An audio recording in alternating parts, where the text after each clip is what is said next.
All right, so I will repeat my discussion on that. So the answer is, tatakpan ulit. The answer is letter B, citizens to preserve Overton Park versus Volk. Okay, so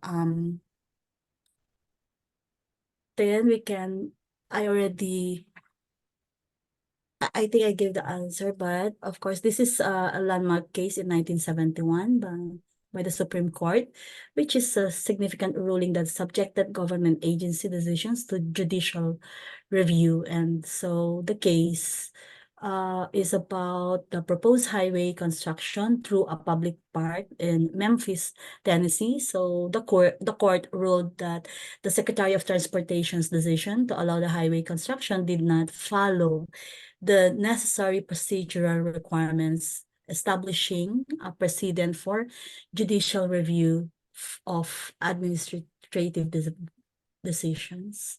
So we can go to number two. Okay, hang on.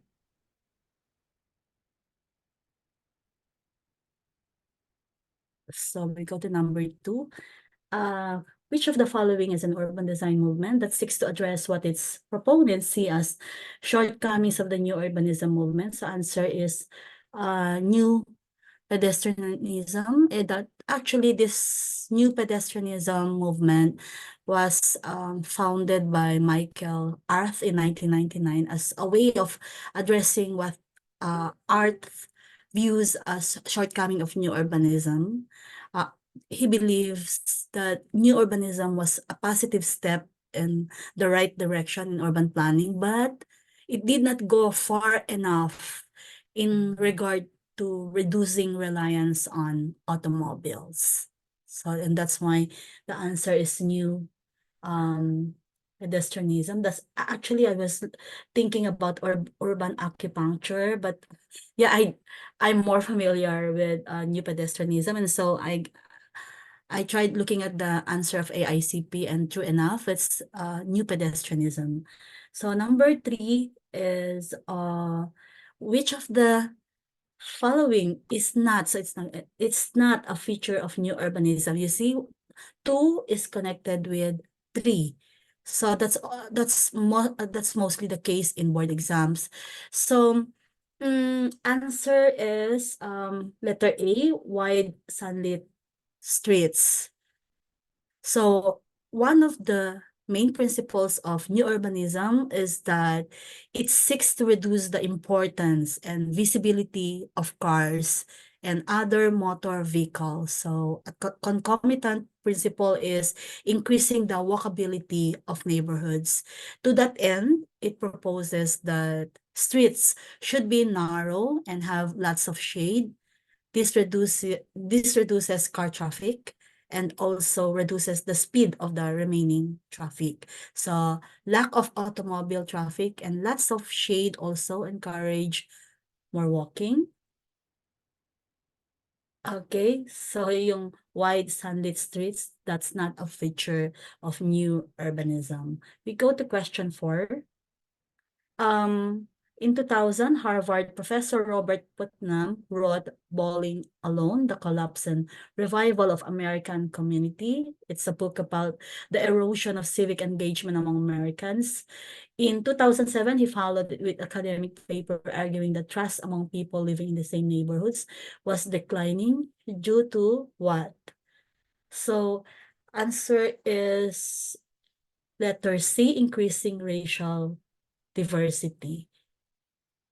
So in his controversial paper, Putnam found that the more racial diversity an area has, the less people tend to trust each other.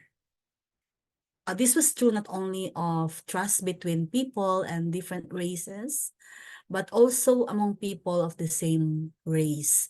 So Putnam said this resulted in fewer people voting, fewer people also in volunteering, giving to charity, and interacting with their neighbors, and more people viewing their political leaders as corrupt, more people describing themselves as unhappy, and more TV watching replacing other activities. So Putnam regards these as short-term problems and predicts that over time, increasing diversity will lead to stronger bonds and more trust among individuals and groups. So in question 5, so who designed Central? This is one of the easiest questions. So who designed Central Park in New York City and is considered to be father of American landscape architecture? So answer is Frederick Olmsted. Dr. Frederick Law Olmsted Sr. was a man of many talents who had tremendous influence on the design of many of what are still considered to be some of America's most beautiful places. So Central Park and Prospect Park in New York City are just two of his best-known works, but he also designed municipal parks for cities all over America, many college campuses also, and several state parks, including the oldest state park in the US, the Niagara Reservation. So okay. Number 6, actually senior, his Frederick Law Olmsted Senior, and then also he had two sons, and one of them is named Frederick Law Olmsted Jr. So if you can search that, um so the junior became the first president of the American City Planning Institute because he already built a name because of his father.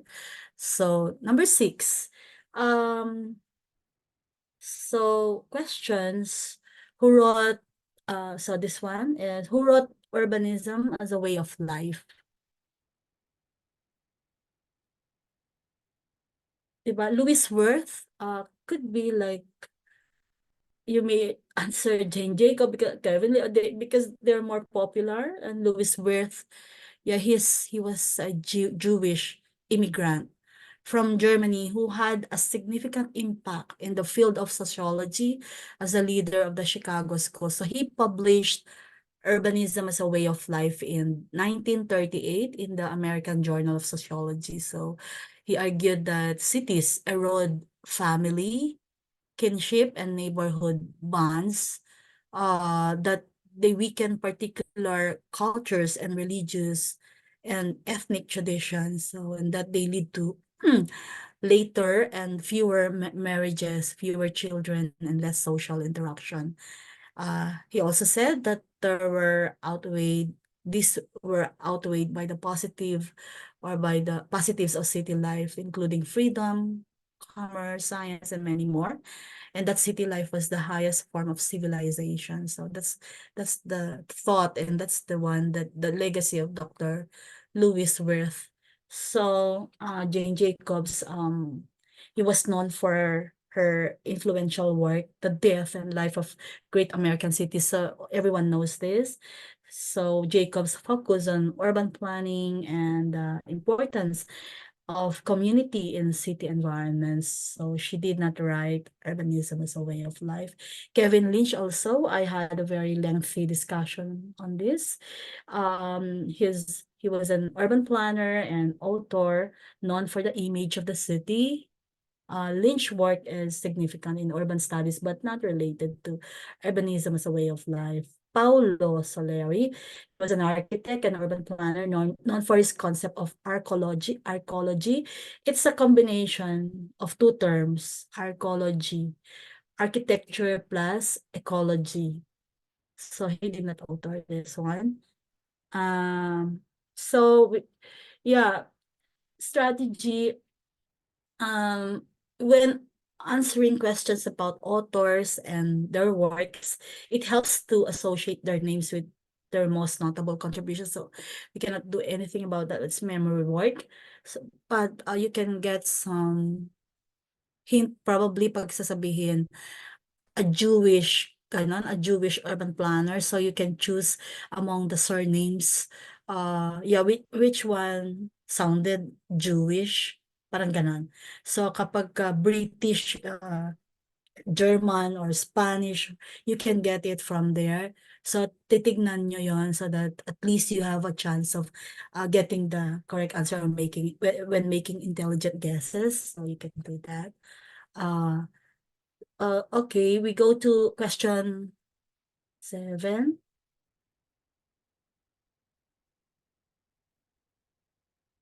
Okay, where's question 7? So which of the following is known as the first place in America to use lots of cul-de-sacs?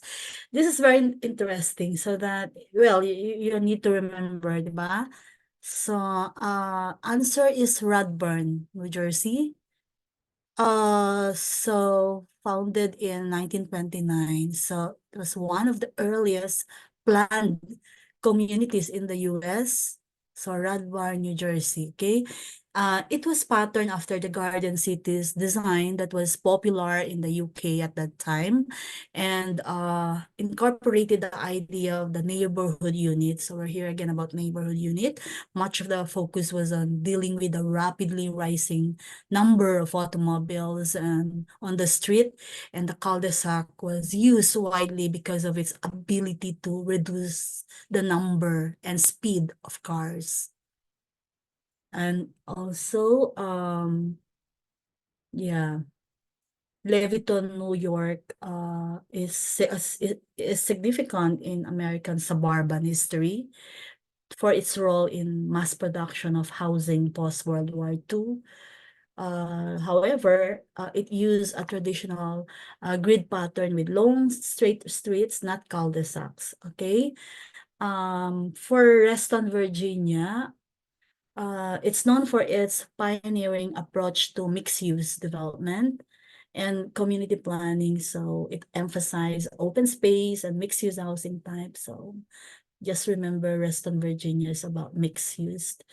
Not really famous for innovating cul-de-sacs. It's Radburn, New Jersey. So Marymount, Ohio, it's known for its comprehensive town planning and historic significance. So, but did not emphasize cul-de-sac feature. So we go to number 8. A study of 1,000 home. So this one, yeah, this is easy. You don't need to compute.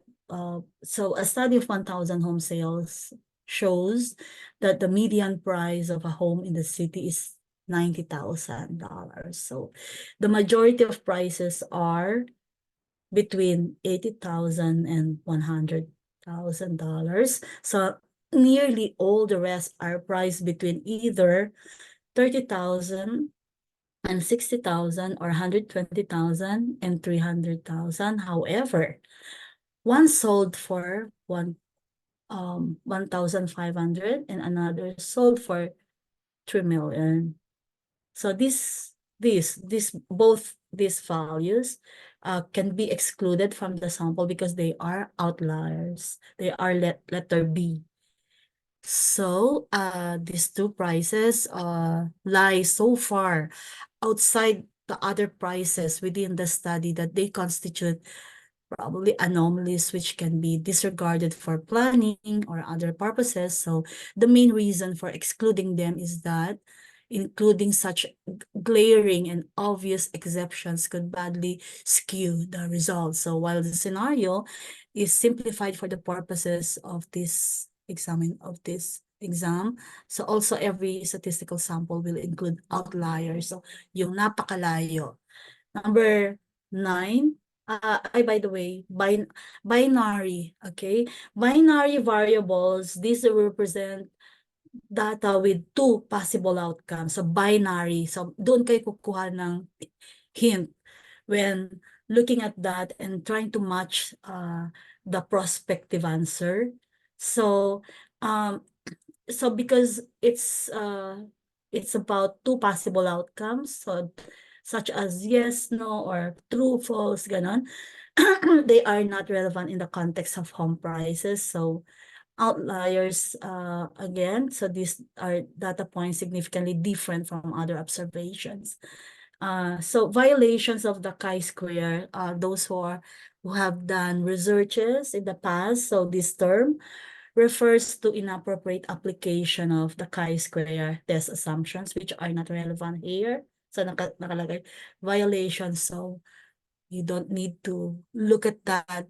Wag mo na siyang i-consider kasi hindi mo siya ma-match doon. So, di ba? Kahit gut feel yung ano, i-apply. So, you may not consider that.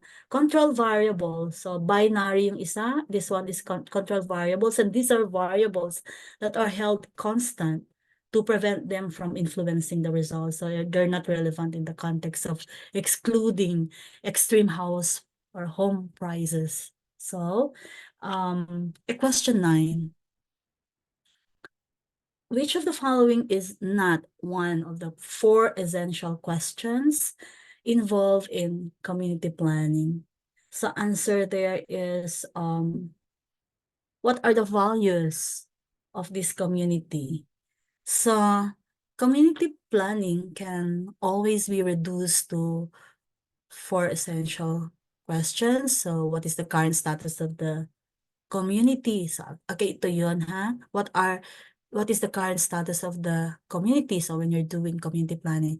So, where are we, di ba? So, what is the current direction of the community? So, where it is heading? So what is the desired direction and future of the community, like a vision, mission? So how can this future be achieved? So how would you be able to undertake that vision? Although the question, what are the values of the community, may be addressed in helping to answer these questions, it would not be one of the basic question itself. So the word there, basic questions, would point you out to this, something that you need some analysis and you need to do a lot of critical thinking before you can consider that as the answer. So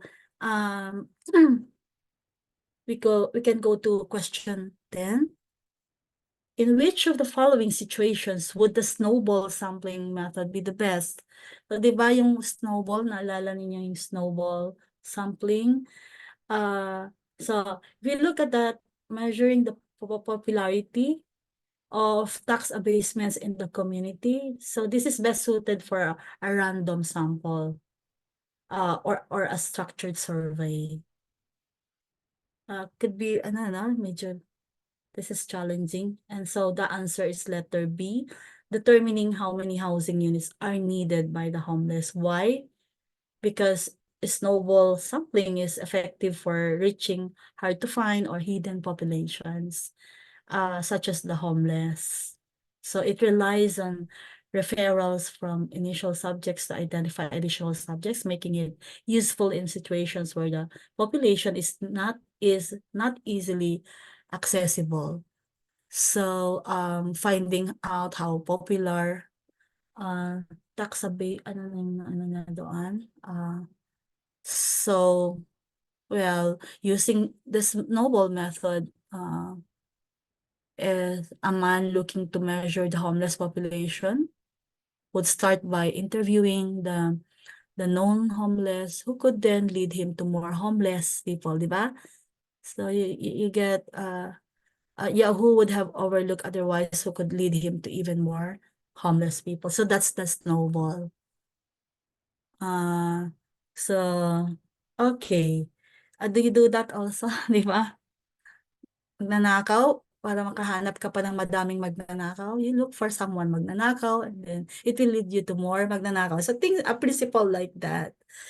Then, okay, that's snowball. Finding out number of cars. So, yung kwan kasi, finding out the number of cars that come into the city each day. So, this requires systematic sampling. Yung or traffic counts, you understand that? Sa traffic counts, not snowball sampling, it's not applicable. And then deciding which branch libraries should be shut down or expanded. So that's not, a snowball would be far-fetched, because this is typically based on usage data, community surveys, and other structured data collection methods. So we need to understand the appropriate applications of different sampling methods. So yeah, again, snowball sampling is particularly useful for hidden or hard to reach populations. And then you eliminate options that require easily accessible and measurable data, which are better suited for other sampling methods. Question 11. Which of the following is likely to contain the smallest number of people? So you have all that. The answer is census block. Uh, a census block is a portion of a census tract. Okay, it is smaller. So which usually contains between 2,500 and 8,000 inhabitants. So this is very US as a concept. So in most cities, a city block is equal to a census block. Okay, block. So in tract, it is a portion of a cell. Urban clusters naman contain 2,500 to 50,000 people.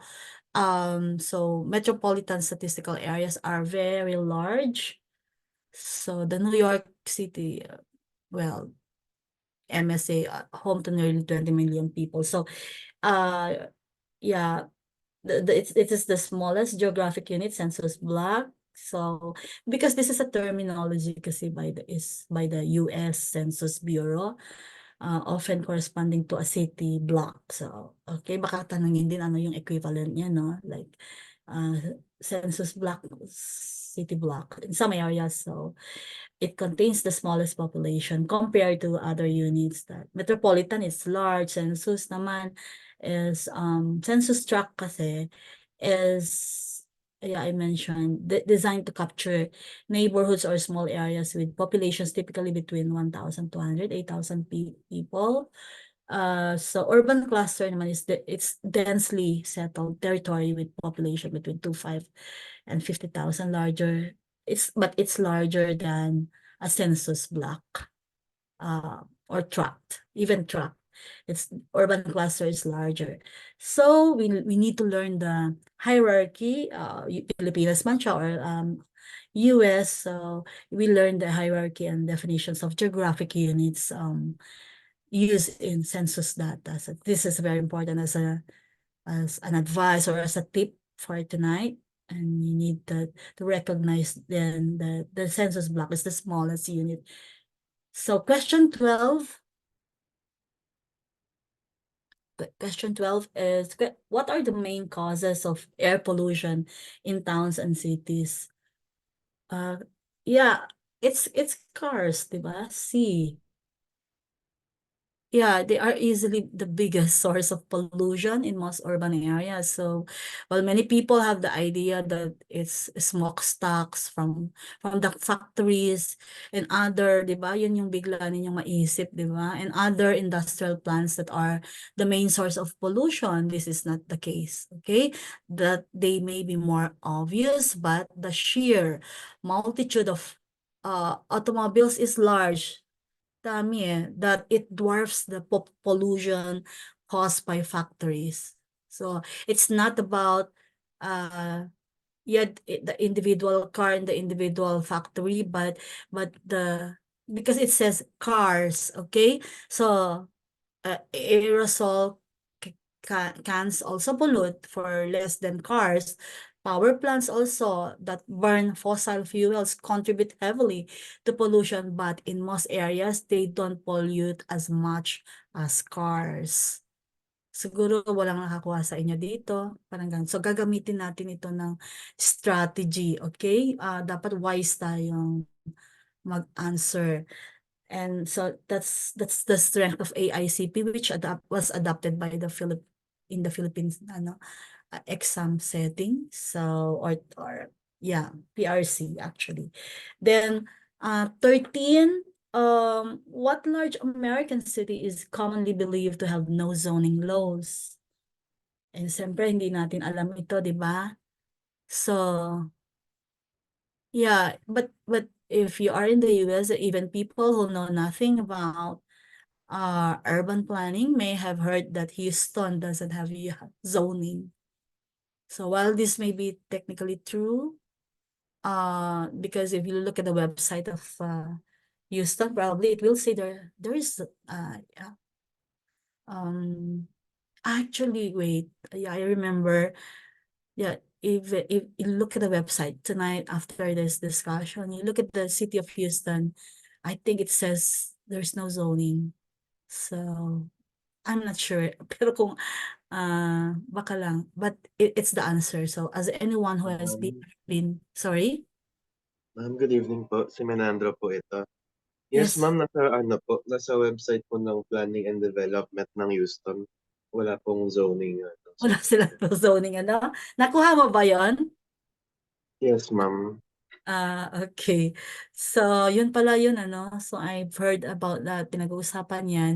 So, as anyone who has ever been to Houston, yeah, they can attest kung sino yung makilala ninyo.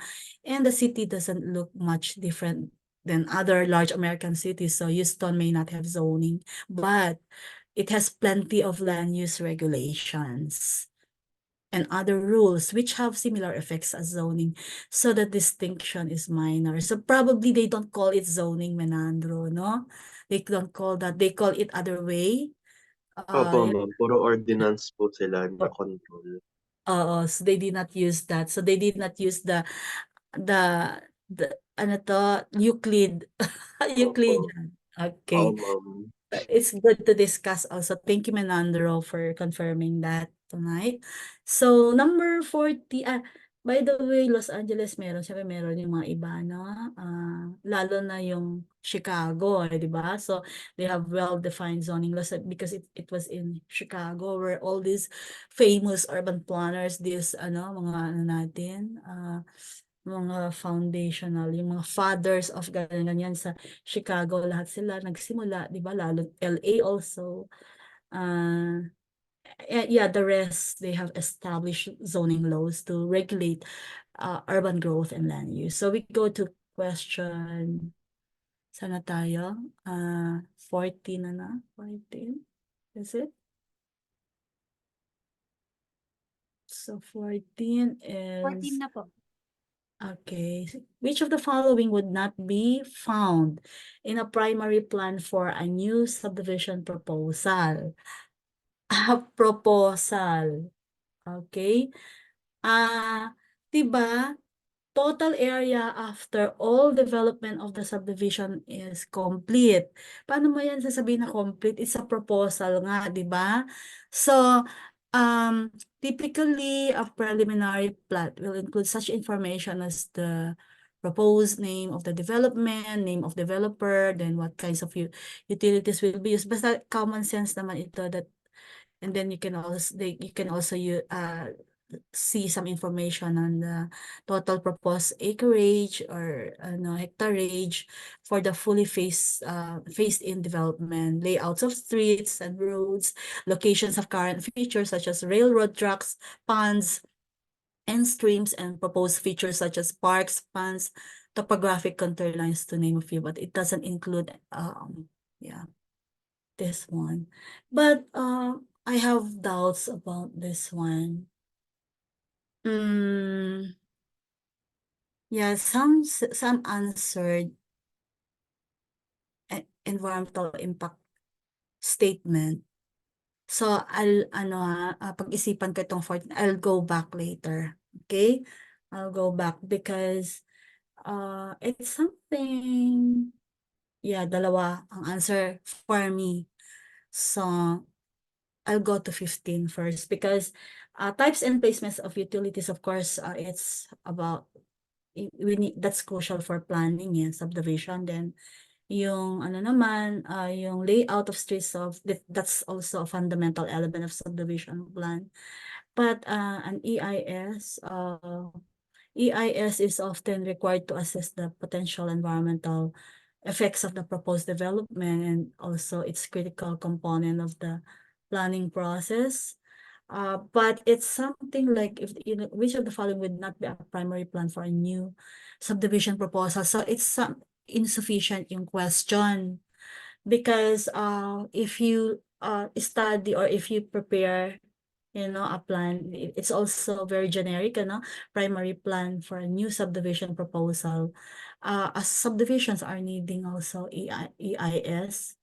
So, but that one, the total area after all development of the subdivision is complete. This information is part of initial land use and zoning considerations rather than detailed in the primary subdivision plan. So the total area is known from the outset, but doesn't usually change significantly after development. But I can sense that it's insufficient in question 14 in question niya. So 15.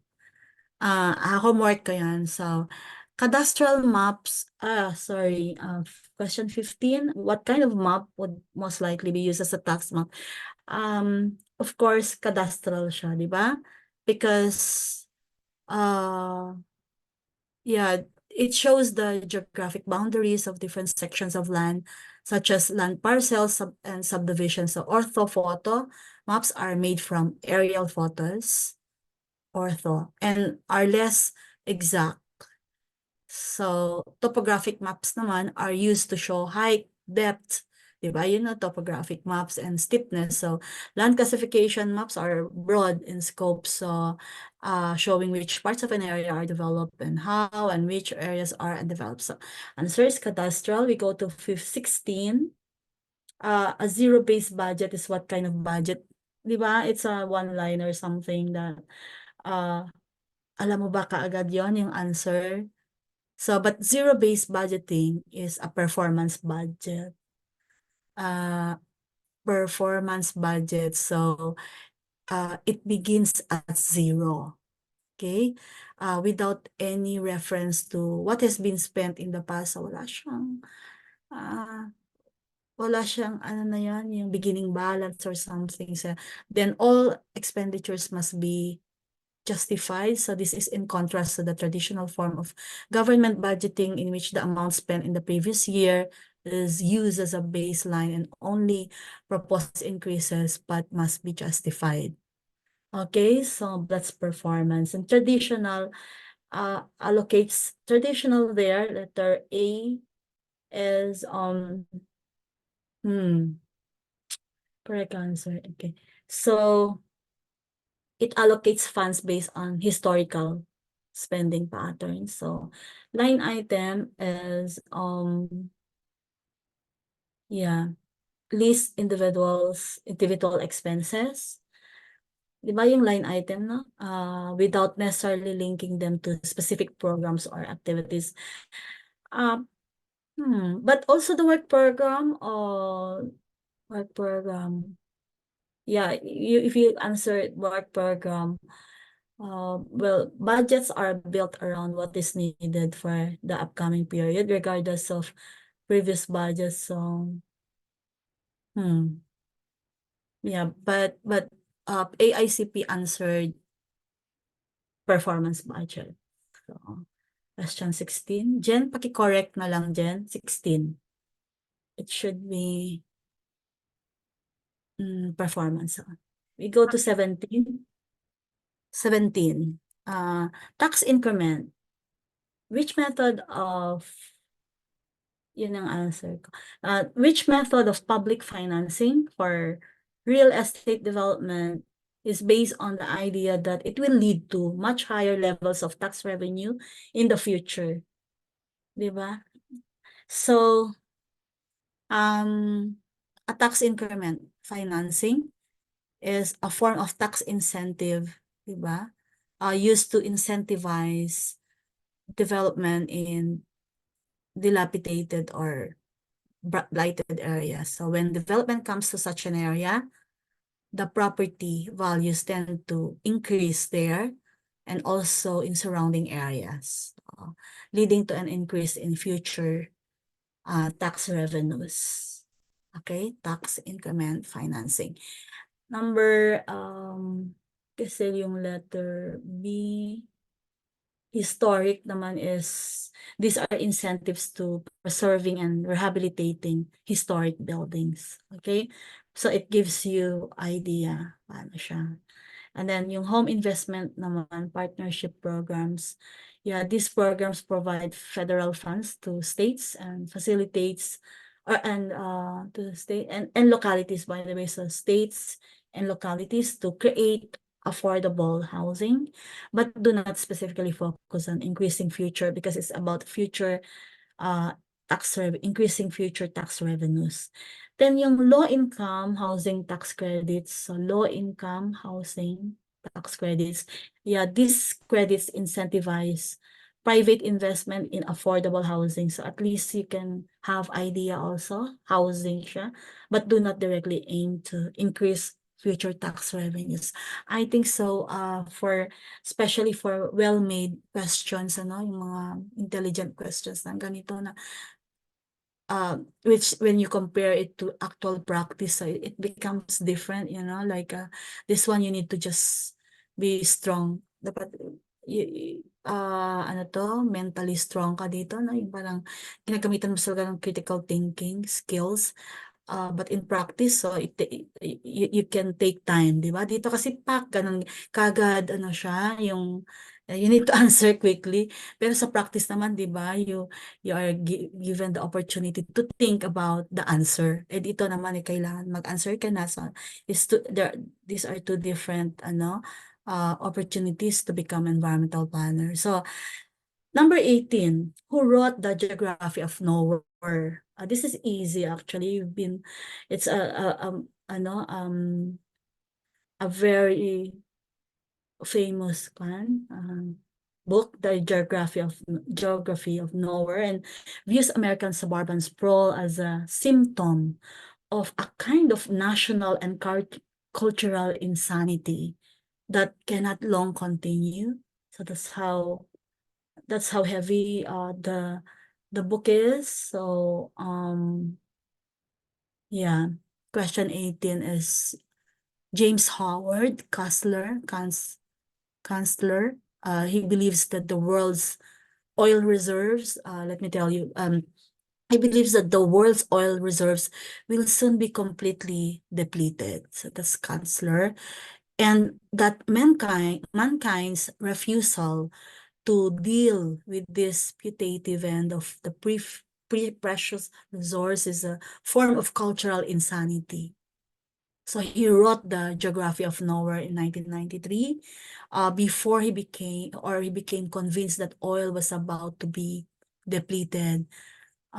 In it, he argued, so that's still very recent, 1990. So he argued that suburban sprawl is wasteful, ugly, senseless, and destructive to the community. His conversion to peak oil theory, so yes, this only increased his hatred of suburbanization. He hates suburbs. So as he believes it did so much to exhaust the planet's limited oil supplies, at the same time, it was destroying mankind's cities. So please remember James Howard, Kanzler. And so, yung mga iba, I don't know, Thomas Friedman. So, Thomas Friedman was a journalist and author known for his work on globalization. So, hindi about suburban sprawl. So, I don't know other people here. So, question 19. Okay, so I think you know form-based, diba? I discussed this Which of the following is true of form-based zoning? Answer is letter A. It's focused on building design instead of land use. Okay? So, yeah, it's also about, kasi form siya di ba? Form-based.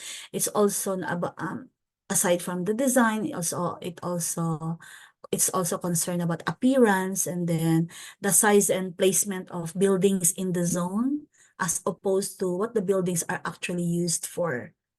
So placement. So in other words, land use is less of a priority in a form-based zoning. This is not the case in most other forms of zoning, which are based on regulating the use of land. So these can also include rules about things like building design and appearance, but are much less of a priority than they are in form-based zoning. And so we go to, let me see, focus on building future. Which of the following is true of form-based? So yun talaga yung answer. Not density, not second zone, not large scale development. Okay, so we go to 20. In addition to transect-based code, again, you are, it's occurring again. So you remember there was about transect-based code and transit-oriented development. A community built along the lines of new urbanism would use which of the following? You see 19 is connected with 20. So answer is form-based zoning. Yeah, I think during our time when I took the boards, 10 questions, one connected with the other. Kung mali ka na doon, naku, it would be very difficult. I-erase mo lahat yan kapag ka in the middle and you found out something, oops, parang I made a mistake prior, so you tend to erase again. So you need to avoid erasures. Kaya nga, if you're not sure, you better mark it as unanswered and then you can go back. Kasi kapag ka mag-erase ka, baka mabutas or something, hindi siya mababasa ng machine. Okay? So kapag ka, when you erase so hard, it creates like di ba? Parang meron siyang ano ba yun? Magka-cave siya, di ba? And so, what you need to do, baliktarin ninyo siya.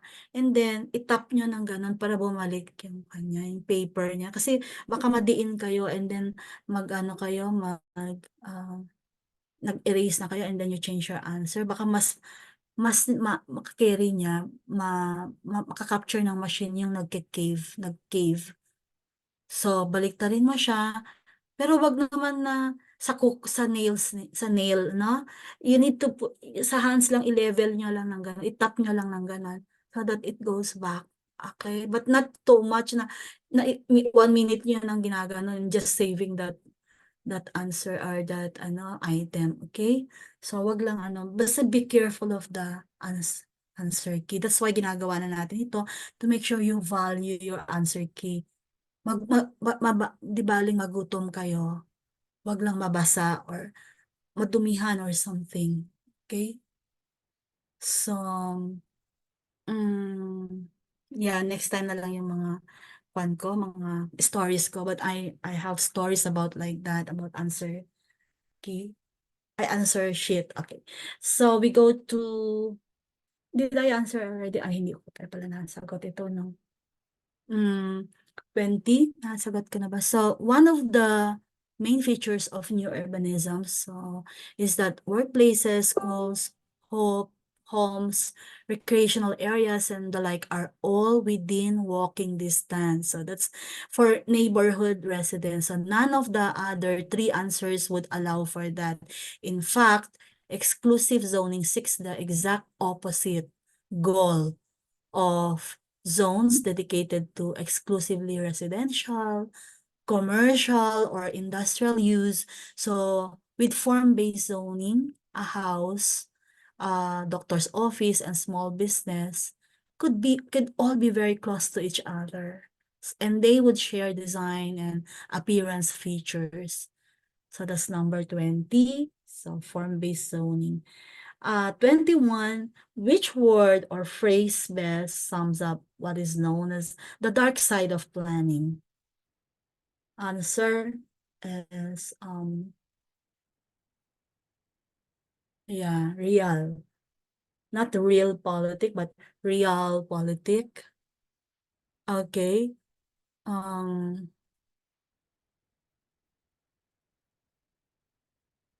So, 21. I made sure yan, correct yung nasulat ni Jen dyan because So there is the ideal world of urban planning, di ba? Ideal world of urban planning in which the planner makes decisions based solely on what's in the community, what's the community's best interest, over the long term. Every planner should strive to live up to that ideal as closely as possible. However, in the real world, there are practical, financial, and political constraints to be reckoned with. So there's also the constant temptation to do what is the best interest of the planner himself, diba? Kung anong gusto mo sa selfish desire. But all this play into what's known as the dark side of planning. So, you know now what's the dark side of planning? Kukunwari ka lang na, yeah, always in the best interest. But of course, there's real politics. So, yeah, it could not be negligence because this term implies a lack of proper care or attention, di ba? But it does not capture the strategic and often manipulative nature implied by the dark side of planning. Baka naman narcissist yung planner, di ba? Don't be a narcissist. Pero wala kasing gamot ang narcissist isn't it? Yeah, it's not even clinical, it's behavioral. Yeah, you were not born with it, but you've lived with it that from childhood. So it's something like a defect. So when you become that, you become manipulative. So don't be like that. But I don't know who you are. And so, yeah, I'm just telling you that manipulative nature. So guesswork letter B is, while guesswork suggests a lack of certainty, di ba? So like, for example, if you don't know the answer, then you guess. So it does not convey the calculated and sometimes unethical decisions that can be involved in the dark side of planning. So come to think of it, you can even make a study or you can make a framework out of this dark side of, ano kaya itong pinagsasabi ni Ma'am Ann, dark side of planning. Probably this is the first time you've heard about this. Menandro, ikaw, narinig mo na ba to? Nahula lang din po ako dyan, ma'am, eh. Pero, Parang pinili ko na lang po nga yung realpolitik nga po kasi parang talaga, malaki po masyado ang influence ng mga ano talaga, yung mga nakaupo sa pwesto kahit politics. Oo. opo, kahit may gusto po kayong gawin, sila pa rin po talaga yung masusunod at the end of the day. Yeah. Yeah, pero there's also like this. So if manipulative yung mga officials and then pwede rin si planner like if you sobrang empowered ng planner di ba? And alam mo, empowered siya, no? And then yung mayor, siyempre, he's not the planner, so and kaya niyang i-manipulate si mayor. Anong mas gusto niyo? You want to be manipulated by the mayor or you want to manipulate the mayor, 'di ba? Ang sobrang great mo, sobrang ano mo, sobrang imagine na ano mo siya, 'di ba? Naging narcissist supply mo siya si mayor. Susunod siya sa lahat ng sinasabi mo, 'di ba? So do you want to be like that? Like the dark side of planning that we're talking now. So there are things like that also. But in Philippines, we don't talk about that. But in America, it's normal. So, okay. So hindi naman guesswork. Okay. So yung rule by fiat. So this means making decisions arbitrarily or without consultation. So which can be part of the dark side of planning, but it does not encompass the broader strategic manipulation. So manipulation kasi yan. And so, okay. We can now go to 22. Okay, 22. Which of the following is not? So, kapag ganito lahat, mas mahirapan ba kayo? Baka mas madalian kayo, no? Mamili lang ng hindi kwan. Which of the following is not a valid criticism of tax increment financier or TIF? Tax increment. So, you've encountered that prior. So, it's possible that you can change the answer prior if you're resolved that this is the answer for 22 and then meron kang prior na oops parang hindi siya consistent, things like that. So that's the value or that's the benefit of parang nadodoble na question. So it happens every year na may nadodoble. Because of it's computer generated, so that's the nature of it. So answer is D, tax incentive financing. So yeah, it does not involve receiving funds from the state or federal government, or sa atin national. So but it is a lower tax rate, a tax credit. So because like if it's allocator, you are allocator, no? So in a special economic zone, so there are some tax incentives, diba? So it's not coming from so, but it's something like a incentive given to developers for developing a blighted areas. However, it's easy to underestimate the cost of city services, which will be needed in the future once the development has led to growth. So, and critics say that cities are increasingly using TIFs in areas, so US context.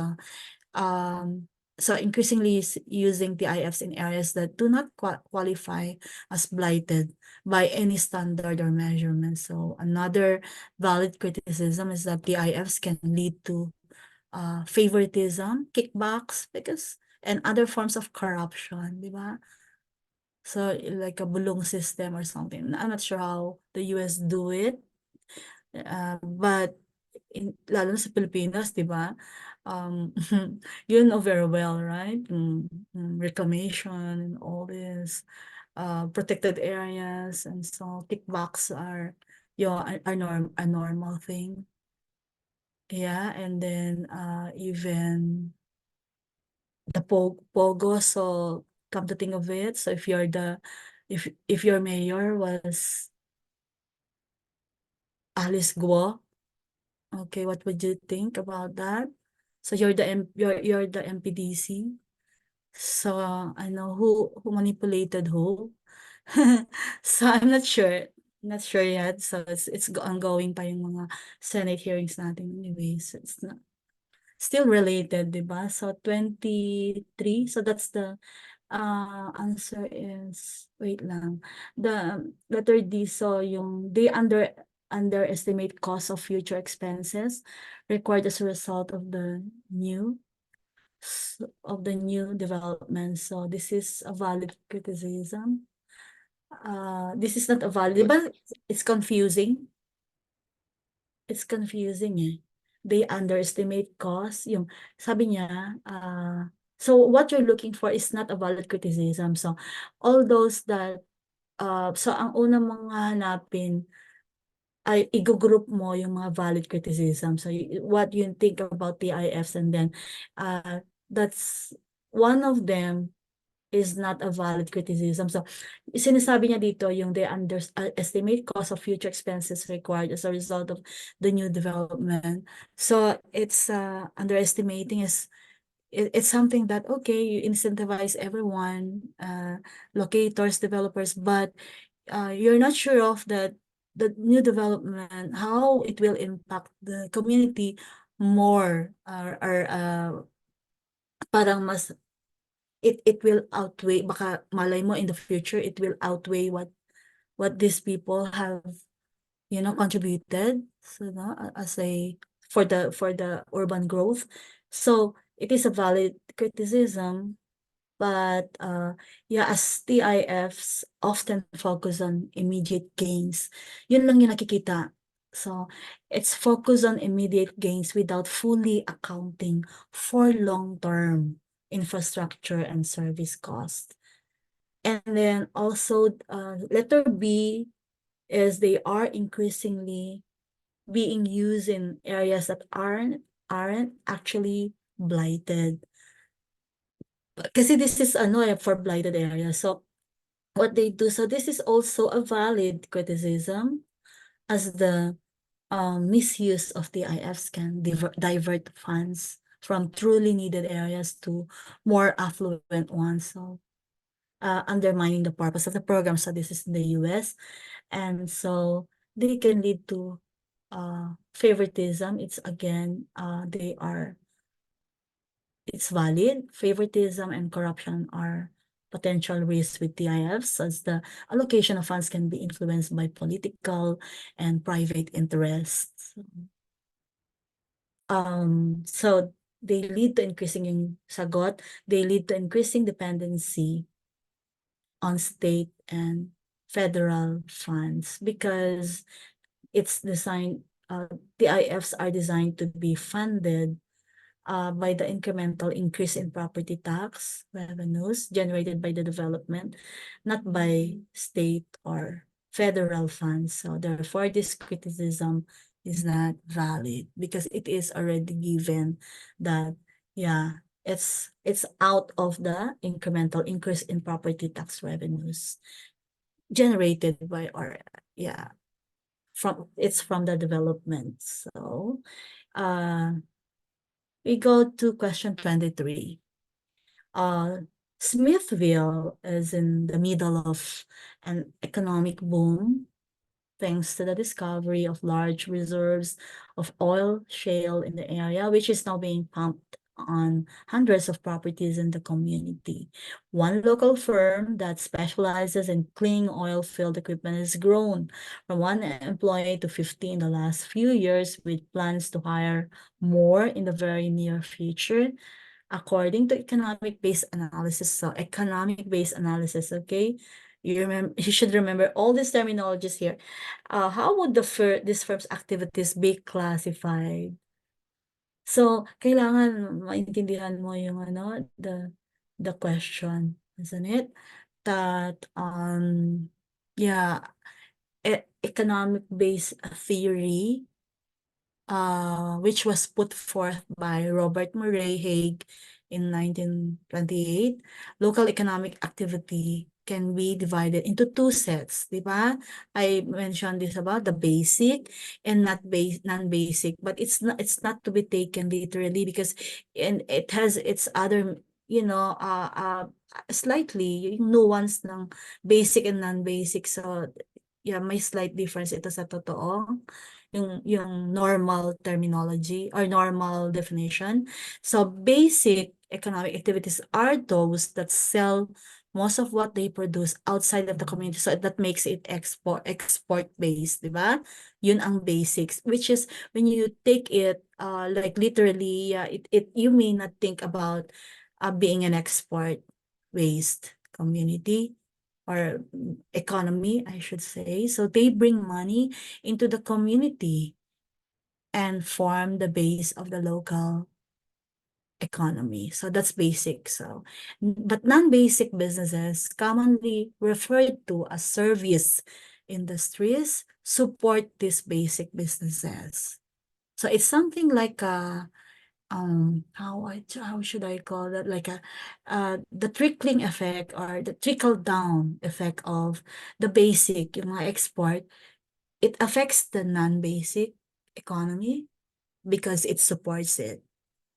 Okay, so it's something like for everyone, you remember, if you that's how we regard this as a definition, that for everyone employment generated by the basic, the exporting economy, it may result to 2 or 3. So mayroon tayong formula doon. Like for example, if we can take it as a 3 employment from the non-basic. So mayroon siyang trickle down effect because of the export economy. So that's how economic-based theory works. And so the answer is basic. Sorry, letter B, non-basic. Non-basic, ba?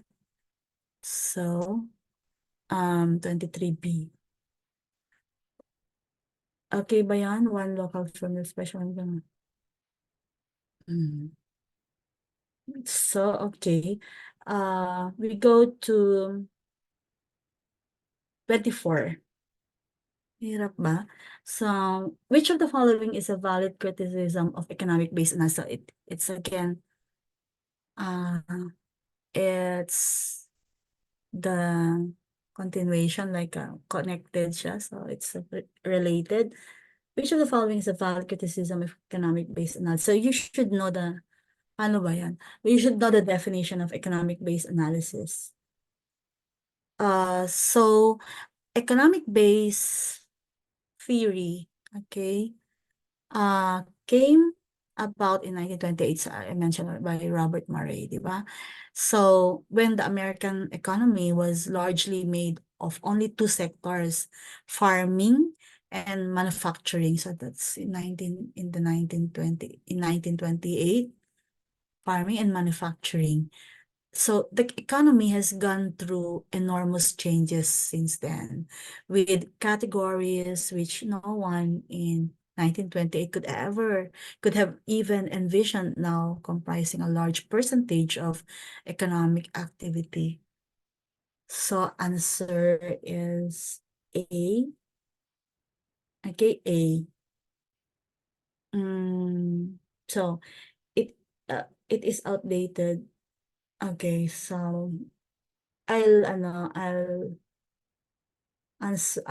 provide explanations into B, C, D, bago yung A. So, it, yung letter B, it doesn't focus enough on what the national economy as a whole is doing. Kasi it's long no? 30 seconds is impossible to really answer this. So, that will give you, kapag na-train kayo dito sa ganito, that will give you, parang, meron tayong sinasabing speed reading, or a quick thinker. So, how you read, yeah, it should match how you think or something. Paano mo siya gagawin? So, training talaga. Practice, practice. Remember I gave you bookmark, di ba? Kagabi, I gave it to Jen, so Jen can give it to you. It's something like, practice, practice, practice. So, hanggang sa masasanay, and then wala na lang, bale wala na lang, di ba, Roderick? So, okay. It doesn't ano to? Saan na yung sinasabi? It is outdated. Sorry. Letter B, it doesn't focus enough on what the national economy as a whole is doing. So, this is not a valid criticism because ang tinatanong naman ngayon ay valid yung kanina not valid. So, it it it gives you something like ma-stress ka. So, this is not a valid criticism because economic-based analysis is specifically designed to focus on the local economy, economy's interaction with external markets. So, it is not a valid criticism. Is it? So, then yung isa, it leads to outsourcing of jobs in search of a lower labor cost. So this criticism is more relevant to broader economic-based policies and global market trends rather than the specific methodology of economic-based analysis. Global market trends naman, yung outsourcing of jobs. So there's a formula also of doing this one, but yeah, it's not within this context. Tapos yung it is, so before you can answer this confidently, you need to really understand, be very passionate about economic planning. Kahit hindi nyo background yung economic planning, but you need to be, I think so, within 1 month. Konti lang naman yung, mostly on this particular, sa local economic planning. Yung outsourcing sa is not something na, it's more relevant to broader economic policies and global market trends. So, then, yung it is too slow and cumbersome in making adjustments for changes in the prime rate. So, economic-based analysis is not directly concerned with monetary policy or interest rates kasi iba din yung context nun eh. Diba? So, this is not a valid criticism. So, lahat ito ay hindi siya valid. So, we are looking for a valid criticism. So, it's difficult din eh kasi you may be confused about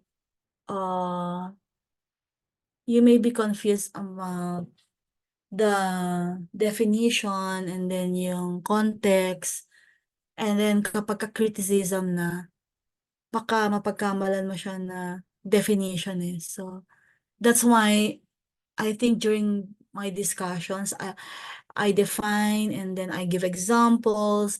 I also give the criticism, di ba? Most of the time, but not all because yeah, I cannot say something which ano I did not encounter or experience or having read about that.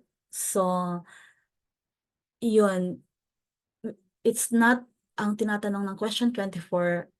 It is a valid criticism of economic-based analysis. So letter A, it is outdated and inadequate for understanding a modern economy.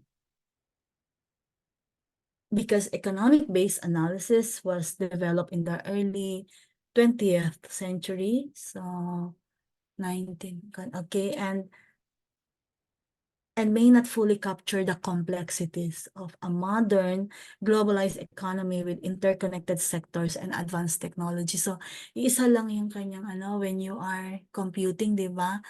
Very limited yung kanyang variables.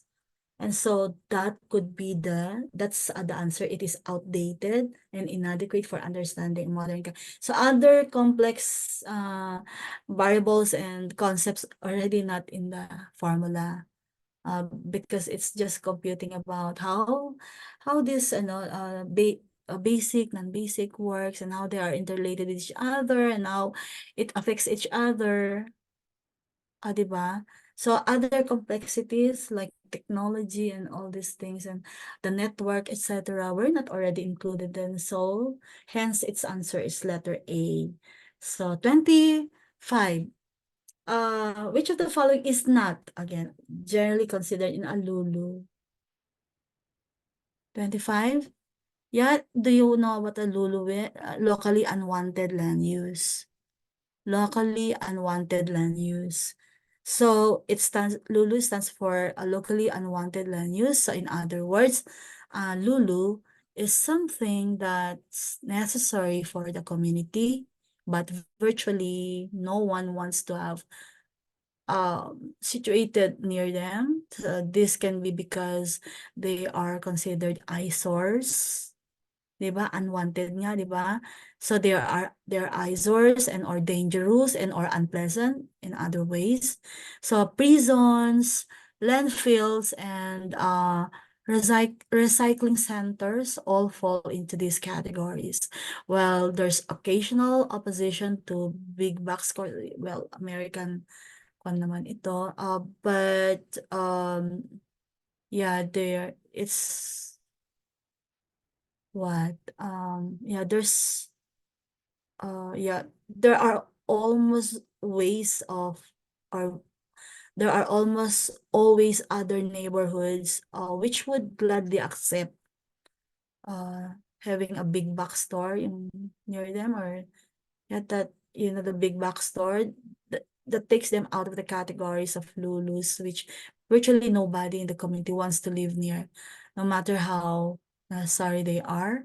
So if I'm not sure if you've heard about, like, if there are some proposals like during a public consultation or barangay assembly na pinag-uusapan ay basura or di ba may binabato ng kamatis, something like um they are opposed to what you're trying to sell or to promote and to make it appear like it's a good thing. So a prison, so that's a lulu. So yeah, due to the potential negative impacts on property values and safety perceptions and community character, di ba? Nakakatakot na do you want your home to be sitting beside a prison cell, prison building or something? Gusto mo ba yan? Di ba you fear, yeah, parang magiging paranoid ka, di ba? Also, okay, I've mentioned about, I'll skip big box stores, so, because that's generally considered a lulu, but a recycling plant, for example. So, uh, typically, it's considered a lulu due to noise, traffic, and potential environmental concern associated with waste processing, di ba? So, do you also want to be near this one, near a recycling plant, or do you want to be the closest house in a landfill? Diba? Due to odors, potential pollution, and negative perceptions affecting nearby property values. So it's something like you don't want to. So yung big box store kasi, so let me make it clear. Yeah, this can have some significant, some negative impacts such as increased traffic and competition with local businesses. So they are generally not classified as goods because they're often seen as economic assets providing jobs and retail options. So, okay, we go to 26, Jen.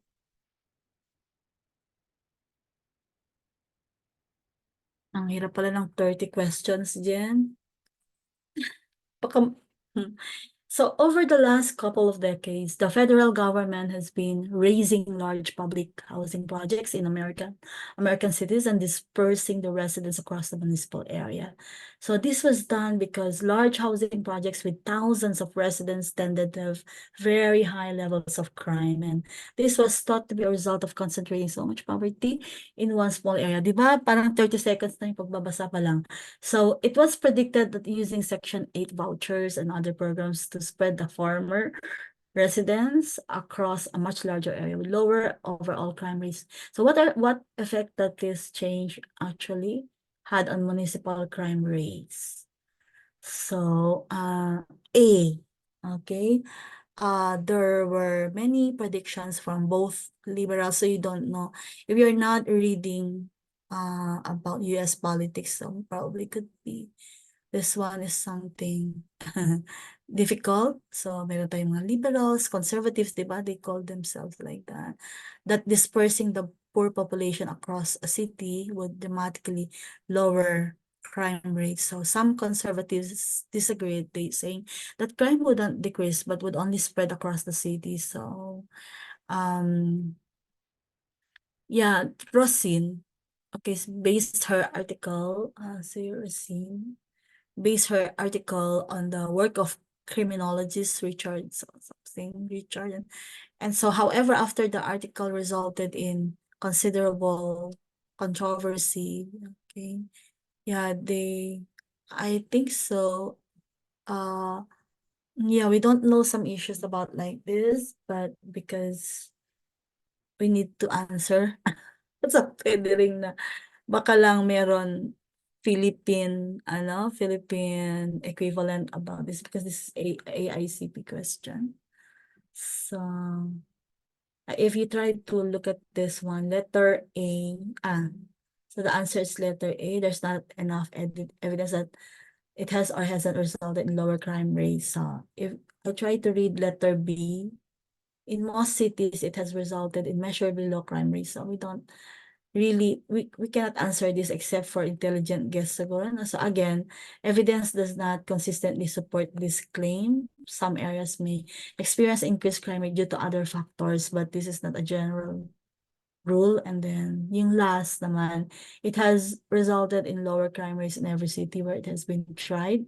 So this is absolute and not supported by the valid outcomes observed in different cities. So letter A is there's not enough evidence to say that it has, okay, studies and evidence on the effects of dispersing public housing residents have shown mixed results. So kayo, what do you think? So what's the general rule in there? So while some areas may have seen reductions in crime, others have not.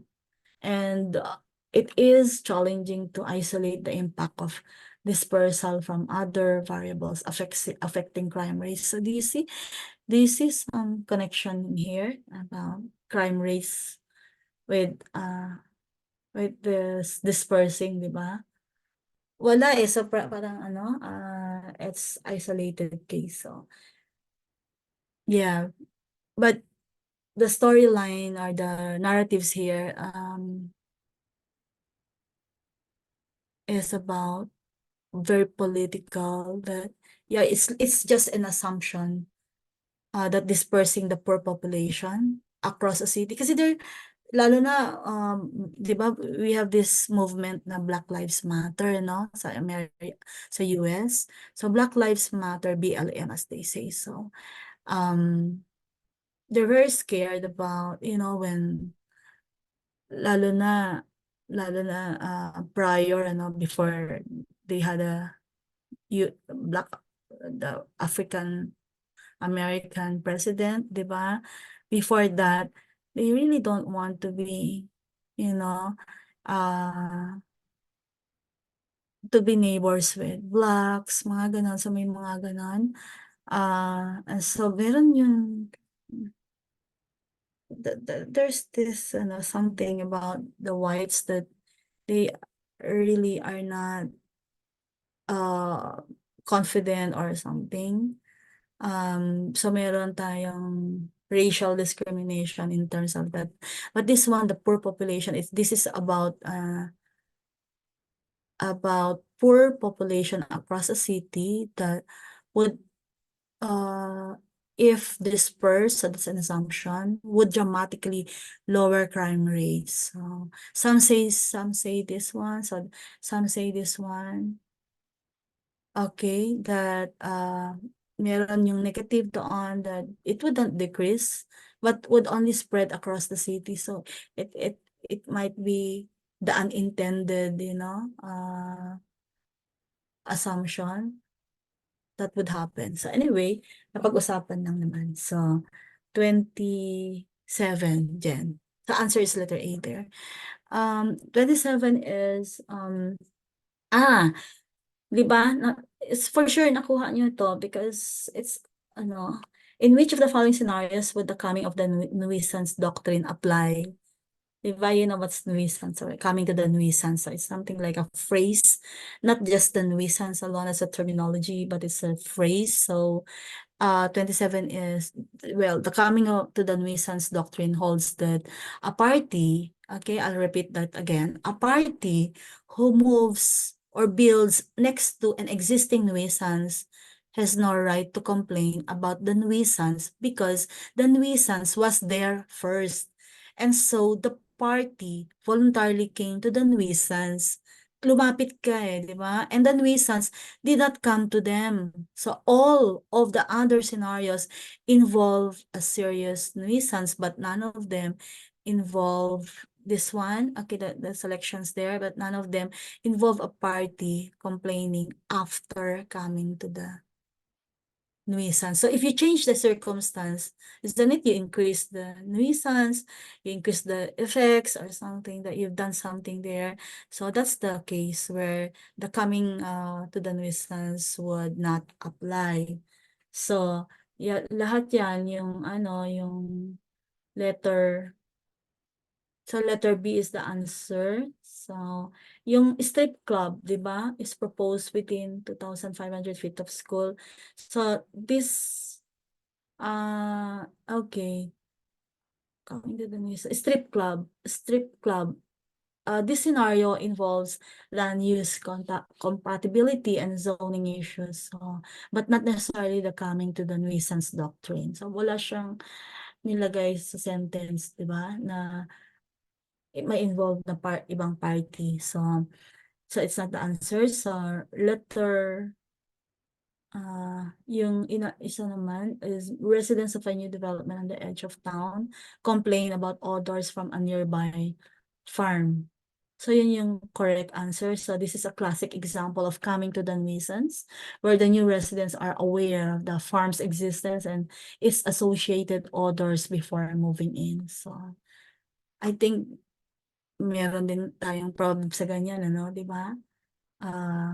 So health officials, letter C, health officials adopt highly aggressive enforcement measures against tattoo parlors after one is tied to an outbreak of hepatitis.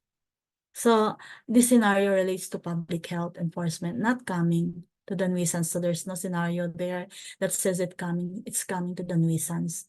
Then neighbors complain about a resident whose Christmas lights display draws thousands of vehicles each night into their previously quiet neighborhood. So this scenario involves a nuisance complaint, but it does not fit the coming to the nuisance context. As the complainants were not the ones who moved into the nuisance. Parang sabay lang sila or baka nauna pa sila. So walang ganon. So we need to understand the specific legal concepts of coming to the nuisance. And we focus on scenarios where the complainants have moved into an area with a pre-existing condition they later find objectionable. So almost done. We're on 28. So 28, Jen. Which of the following is the least effective wildfire mitigation strategy? So clearing, okay, here A, B, C, D. So clearing plant growth near buildings can help prevent a spreading fire from reaching a structure. But so this is an effective strategy, right? To create a defensible space and reduce the risk of fire spreading. So ang tinatanong is least. So let's see.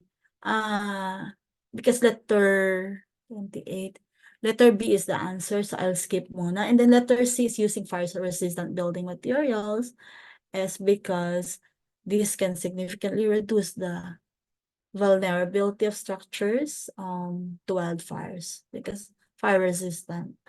And letter D, creating roads between residential and wooded areas. So this can act as a fire break, di ba? Fire break, and improve access for firefighting efforts. So, yeah.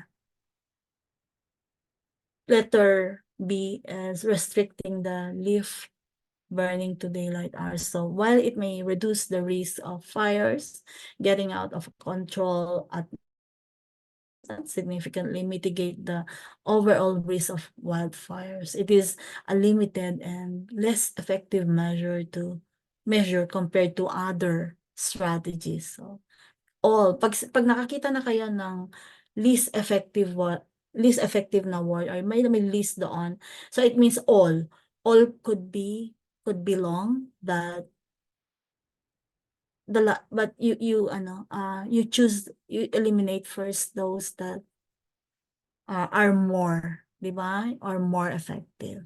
So in this particular question. So 29 is what does section 6 of the National Historic? So of course we don't know the section 106, diba? So we just have to choose National Historic Preservation Act do. So yeah, for the information of error, section 106 yeah, is about that section that orders federal agency planners and officials to take into account how any proposed agency action or policy would affect historic preservation. So pag sinabi section 106 of the National Historic, so it's about historic preservation. So you look for you look into the options that deal what the section on act do. So yung clauses to it, and so letter B, ang answer requires federal agencies to review the impact of proposed action on historic. So if you look at letter A, sets minimum standards for federal agencies to use in recognizing, mahirap din ano, recognizing historic places. So this is not, ibig sabihin it's also part of the section of the act, but it's not section 106, so you get past that. And so if you go to letter C, requires federal agencies to consult with local urban planning historic preservation groups in deciding which place deserve recognition. Well, consultation is a part of the process, but section 106 specifically deals with reviewing impacts rather than recognition. Yeah, it could be very difficult, this one. So letter D requires federal agencies to get permission from the current owner of a structure before designating it as historic place. Oh, so this is not a requirement. So it's difficult to answer that, except that when you know that hulaan na lang. But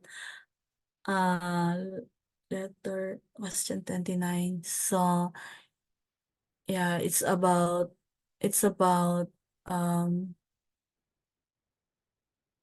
y- or ordering, or ordering the federal agency planners and officials to take into account how any proposed agency action or policy would affect historic preservation. So it's something very general, while all others here, minimum standards, and then consultation, and then yung ano ba, yung getting permission from current owner. So yeah, I would understand if you don't get this, even myself. It could be very difficult. And number 30, the last one. If the median household income in a community is $45,000 and the median home price is 180 with a monthly payment of 1.5 on 30 year. So house prices in a community are. So how would you be able to answer this one? So answer is A, higher than most people can easily afford. So if you try to, this is a case wherein reading the options first could be strategic, no? So higher. So dapat when, for example, letter A, ganun, higher than most people can easily afford. I-ano mo na yon, parang imagine mo na yon, and then imagine mo kung ano yon. So higher than most people can afford. So letter B is much lower. So higher, much lower than they need to be for most people to be able to easily afford. Higher, much lower. And then just all right or about right, not too high and not too low, and impossible to classify without more information. So I think by quickly investigating on the options like higher and then much lower and then just all right and then incomplete or something. So ma-imagine mo na very quickly, ma-imagine mo na ano yung options doon, na kahit hindi mo na siya balikan mabaw, you can already pick kasi higher, ano mo na. So maybe you can develop that within 1 month, yung ganon ba na na-practice mo na yung, ma-imagine mo na kaagad yung mga different options, and then you go back to the question if you have not, if you did not understand quickly. So, median, so, you know what the median is. So, 45,000, and the median home prices, home price is 180, 45, 180. Home price, income, income yon, and then home price. So with a monthly payment of 15 on a 30 years. So house price in the community are kasi, maano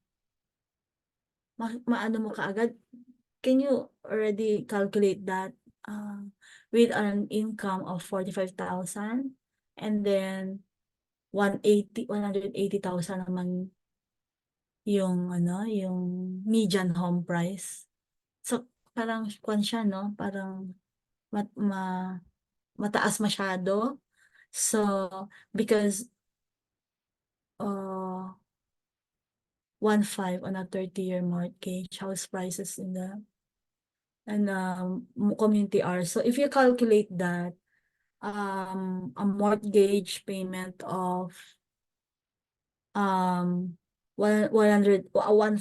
per month on a 45,000 per year.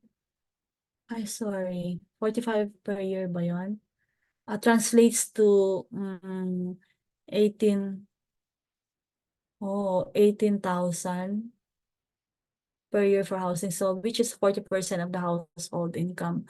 So, di ba, meron tayong standard like housing cost should not exceed yung mga mortgage, ganon. So, we cannot exceed 30% of the household income to be considered affordable. So, kailangan you need also to parang calculate quickly ano ba yung affordable. So, what is the definition of that?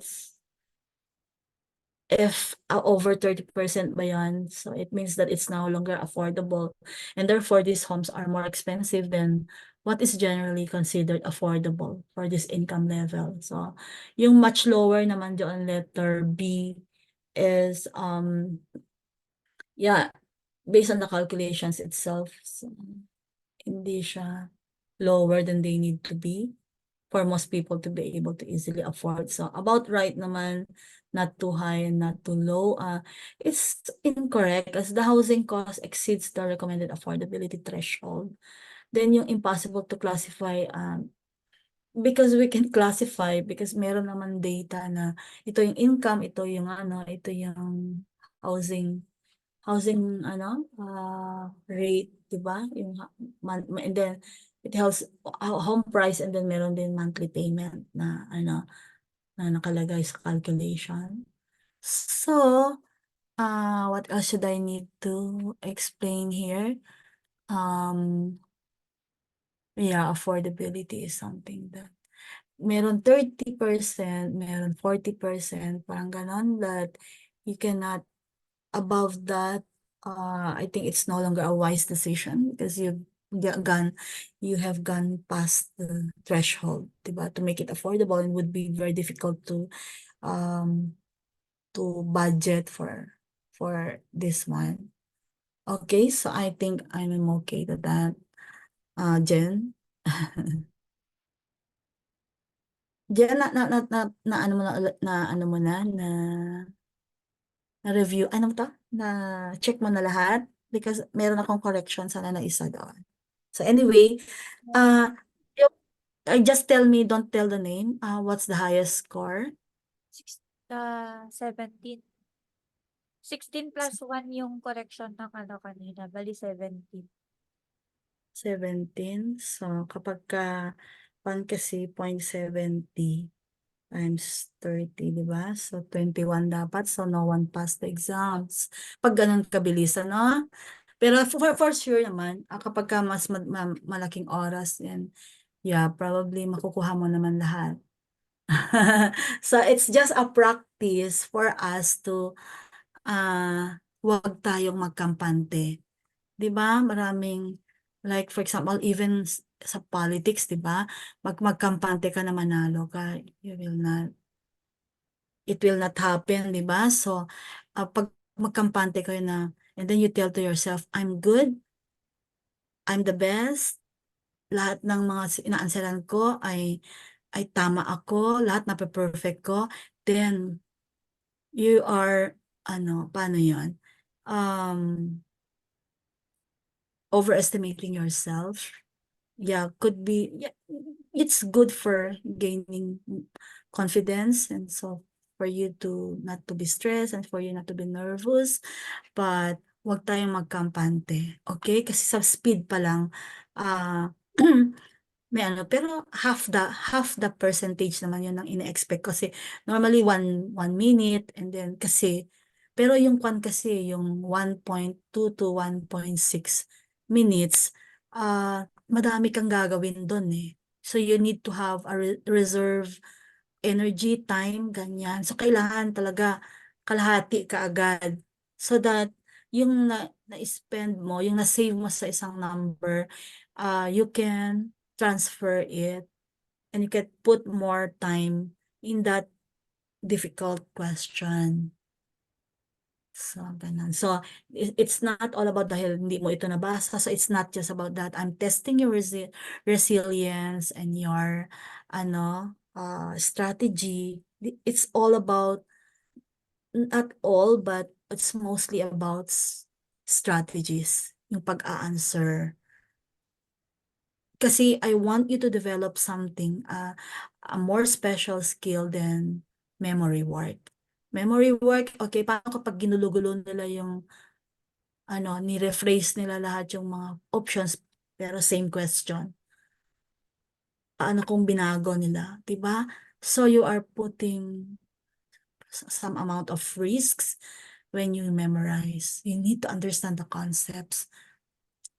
It's a better strategy. So, Jen, meron pa akong correction mamaya. So please don't release the kanta muna. Titignan ko. Okay ba? Okay po.